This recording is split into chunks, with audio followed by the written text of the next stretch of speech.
こんにちは、まるみです。今日は遠方にキャンプに向かうために前乗りで車中泊をします。ただいま統合サービスエリアで休憩中。まだ運転始めてほんのちょっとなんだけど、運転アシスト機能ですごいね、楽に運転できるというか、楽すぎて今ちょっと怖くてビビりながら高速を運転してます。とりあえず今から静岡サービスエリアを目指します。新しい車での運転頑張るぞ。よし、運転頑張ろう。まだね、慣れてないからすごい緊張する。よし、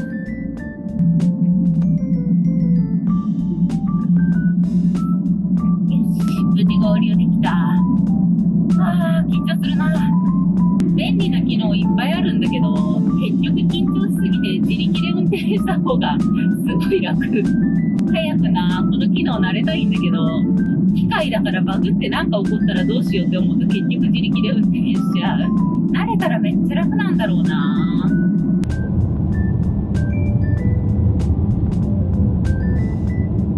よし、ちょっと休憩しよう。疲れた。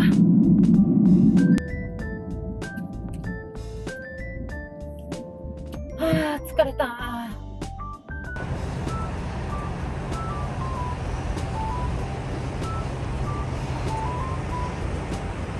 本当はね、コーヒーでも飲んでくつろぎたいんだけど、キャンプの荷物もあってごちゃごちゃすぎてくつろげないので、このままサービスエリアに向かいます。今日はシャワーがついてる静岡サービスエリアで休憩する予定です。あと1時間運転頑張ろう。よし、頑張って向かうぞ。毎回同じこと言ってる。いい加減運転に慣れてもいいのに、慣れないというかすごい疲れる。よし、頑張ろう。とりあえず掛川サービスエリアで休憩。もうシャワーあるからここでいいかなとも思うけど、明日がね、熱海の方に行くからね、静岡サービスエリアまで行っとかないと明日がきついので、静岡サービスエリアまで頑張ります。やっと静岡サービスエリアあと1キロ。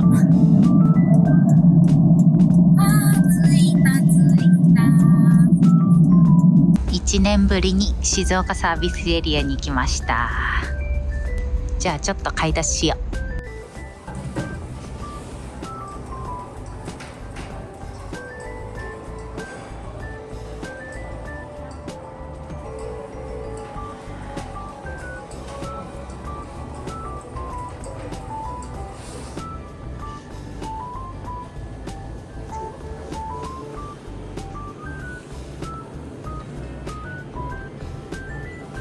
この中にシャワーがあります。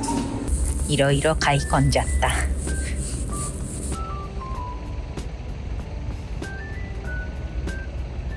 まずはこの荒れ果てた車内を片付けます。これじゃね、車中泊何にもできない。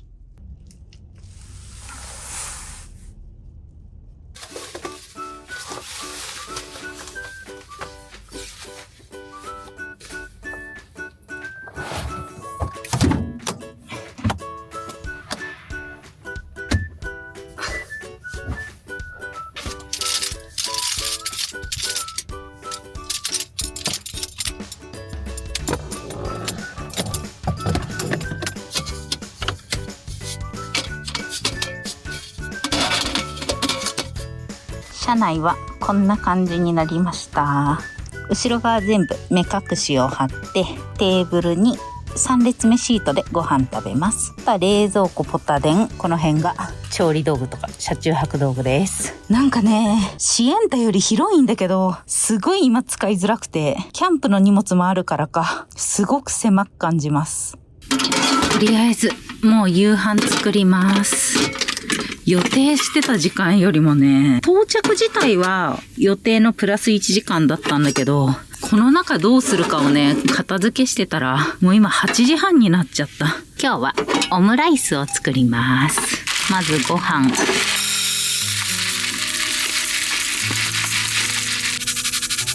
こんなもんでいいかな。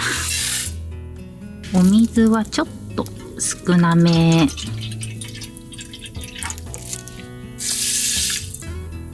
ここにコンソメを入れて、さっき買ってきた焼き鳥のブラックペッパー味。多分ブラックペッパー合う気がするな。おお、美味しそう。あ、めっちゃブラックペッパーの味じゃない、匂いだ。よし。ここにトマトを入れて、炊き込みでトマトライスを作ります。チキンライス、トマトライス、どっちだろう。チキンも一応今入った。本当は丸々1個トマトを入れるんだけど、今日炊くのが1合もない半合分だから、多分ね、半分ぐらいあれば十分じゃないかな。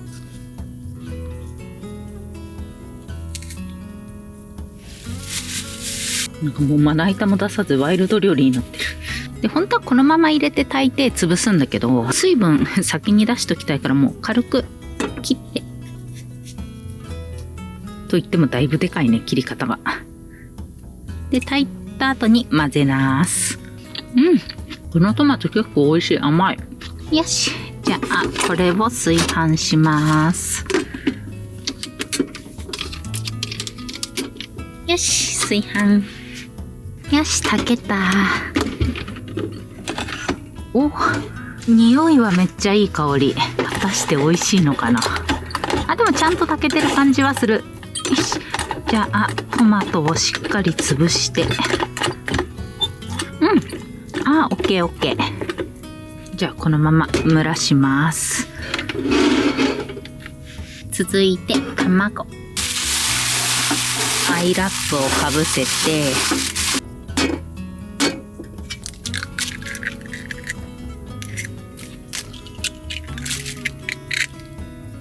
塩コショウ。したら、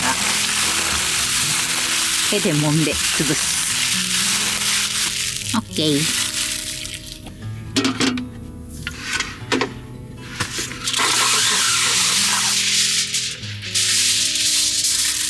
洗い物をしたくないから、この上で卵焼きます。焼けるかな？ちょっとテーブルがね、こう斜めになってるのがね、不安なんだよね。こっちに卵固まっちゃわないかな。あ、やっぱ予想通り向こう側に。あ、ちょっと待って。ちょっと待って。ちょっとこぼれないように防波堤作ろう。本当は箸でかき回すんだけど、このままじゃきついかな。スプーン使うからスプーンで。一部焼け始めてる。やっぱ家で作るのとは勝手が全然違うな。なんでこんな斜めなんだろう。この車自体斜めなんかな。ちょっとまんべんなく火がいくように。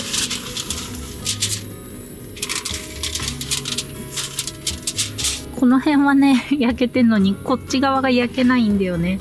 卵焼くのってこんな難しかったっけ？こんなでいいかな。半熟な感じになったので、火止めて、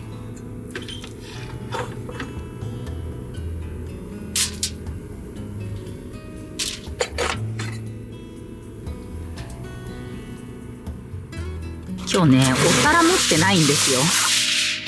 なので挟んで、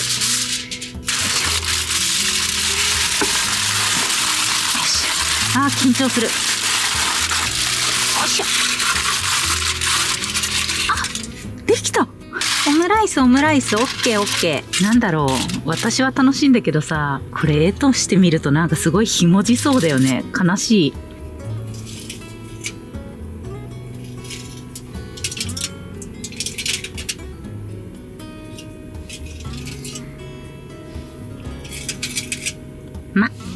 本日の夕飯は丸み特製オムライス。いただきます。なんか綺麗にかけたから崩すのもったいないな。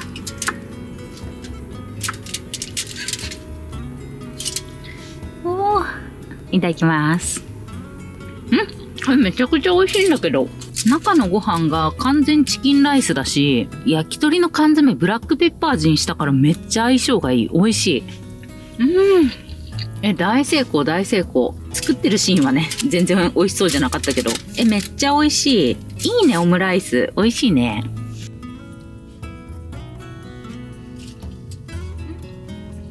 ごちそうさまでした。めっちゃ美味しかった。オムライスたまにはいいな。今回ね、洗い物というか汚れ物がほとんどなくて、このスプーンと炊飯器だけかな。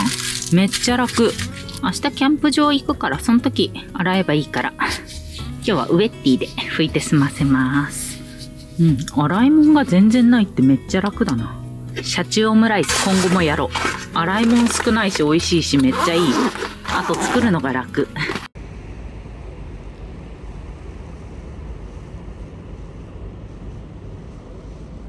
お風呂に向かいます。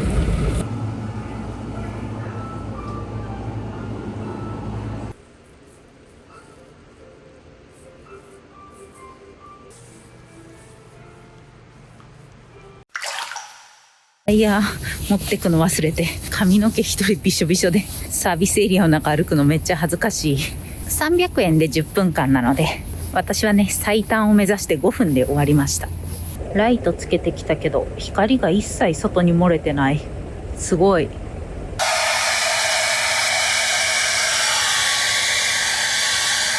今ね、とにかく寒いですね。なんで、毛布をかぶってます。さっきね、シャワーにね、ドライヤー持ってき忘れて、シャワー室にもコンセントあったし、ドライヤーすればね、ポタ電の電力使わなくて済んだけど、持ってき忘れたのがほんとショック。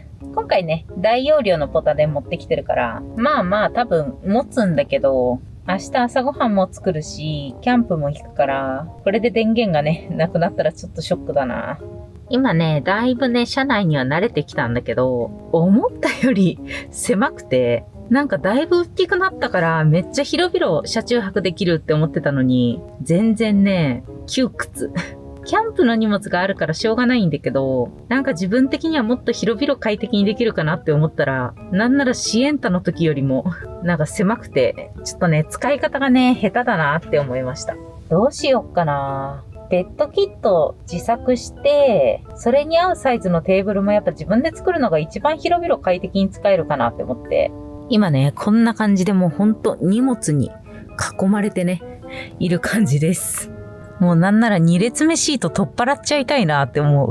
2列目取っ払えば、運転席、助手席、3列目で全部で5人乗りになるから、5人乗りあればね、十分っちゃ十分なんだよね。ただな、取り外して、なんかいろいろ手続きしたりがちょっとめんどくさいから、この2列目をうまく活用して、なんとかできないかなと思って。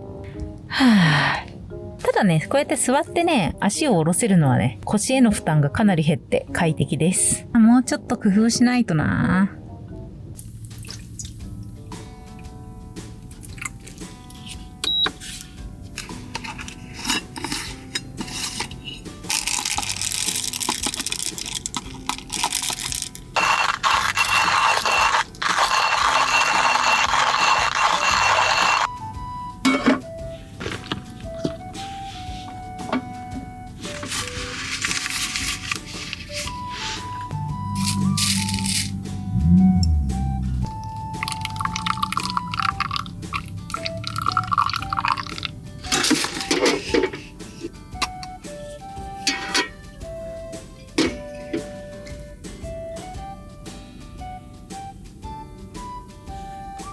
食後のおやつはコーヒーとお茶羊羹。さっきサービスエリアで買ってきて、やっぱ静岡といえばお茶よね。コーヒーに合うのかな。そこの部分を押し上げてお召し上がりください。出てきた。かわいい。じゃあこのままいただきます。美味しい。なんか渋い味してる。お茶度だいぶ高い。コーヒーにもすごい合うわ。美味しい。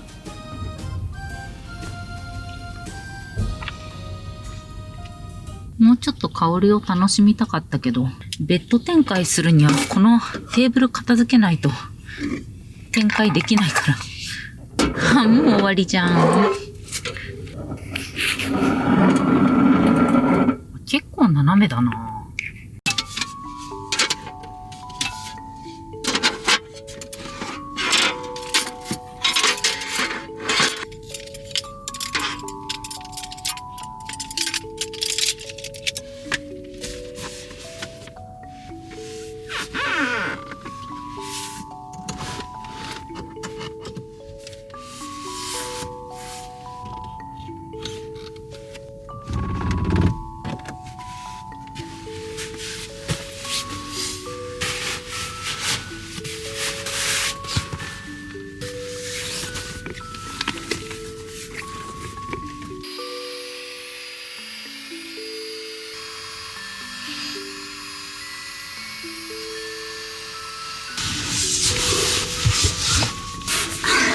寝れる。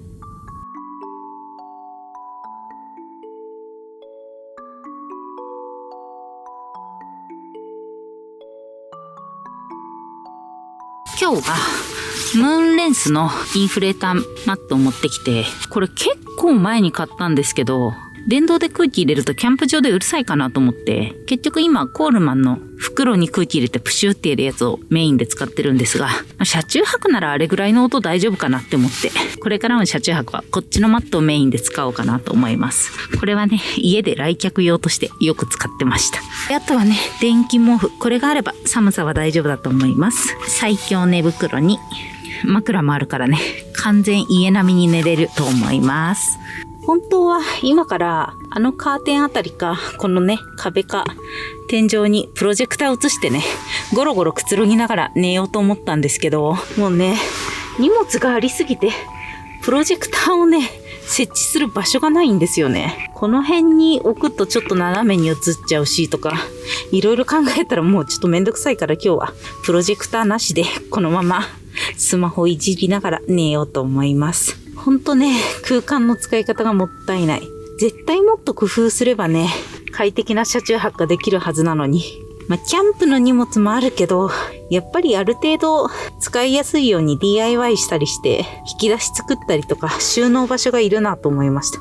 前ね、シエンタの時はこの上にネット貼って収納場所作ってたんですけど、今回のステップワゴンは、後ろの窓が分割されてるのと、あと若干のスモークでちょっと見づらいのがあって、だから、もしね、上にネット設置したら、より見づらくなるかなと思って、今回はね、設置しないようにしてて、だから収納場所がね、一切ないんですよね。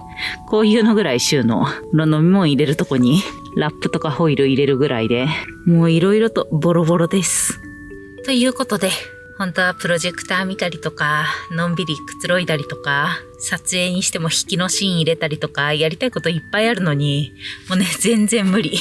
もう車内が広いのに狭いっていう、困っちゃう。ただね、運転しやすいとか、メリットもいっぱいあったから、全然いいんだけど、もったいない使い方してるな、自分って思います。途中ね、車内が狭すぎてちょっと買ったこと後悔したもんね。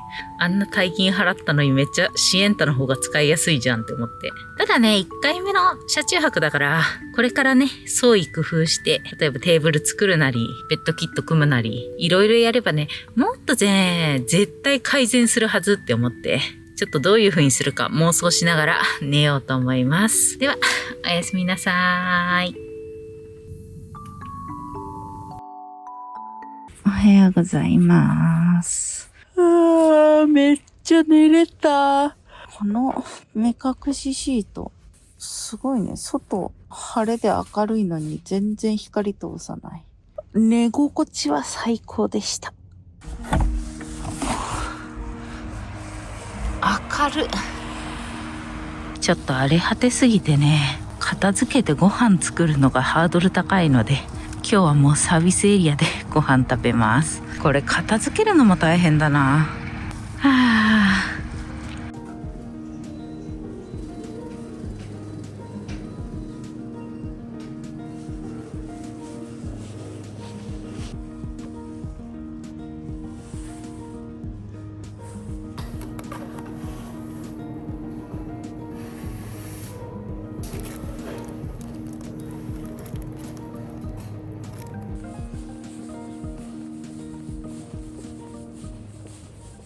とりあえずね、車の中はこんな感じで、なんとか運転できる状態までは持ってきました。はい。ではね、今から熱海のキャンプ場に向かうので、この動画はここまでになります。今回ね、初めてこのステップワゴンで車中泊したんですけど、感想としては、ほんとね、一回家でね、車中泊の練習というか、庭車中泊をするべきだったなと思いました。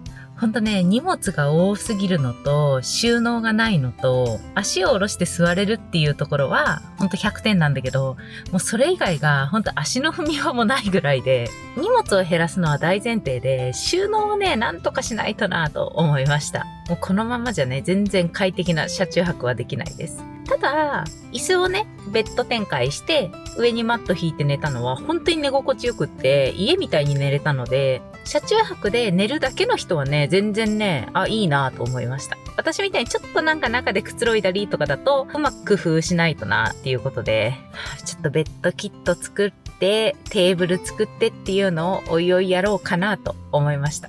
本当はね、そういうのやらずに持ってるものだけでね、うまく組み合わせて快適車中泊したいなって思ってたんですけど、それぐらいやったらね、快適性はもっと上がるかなと思ったので、ゆくゆくは DIY 多少します。今回ステップワゴンで初めて高速でね、こんなに移動してるんですけど、慣れたらね、そのアダプティブクルーズコントロールめっちゃ楽だなって思いました。ただ、やっぱり勝手に運転してくれるけど、全自動ってわけじゃないから、ちゃんと見てなきゃいけないし、当たり前なんだけど。だからこそね、逆にね、すごい緊張する。あと合流の時に横から入ってくるから、一回解除して、速度落としてとか、車線変更してとか、なんかそこでわたわたするので、ちょっとそのあたりもうちょい慣れたらなと思います。こんな感じで、今からね、熱海まで、1時間半から2時間ぐらい運転して、キャンプを楽しみに行きます。では、最後までご視聴ありがとうございました。また次の動画でお会いしましょう。バイバーイ。Twitter と Instagram と TikTok もやってるよ。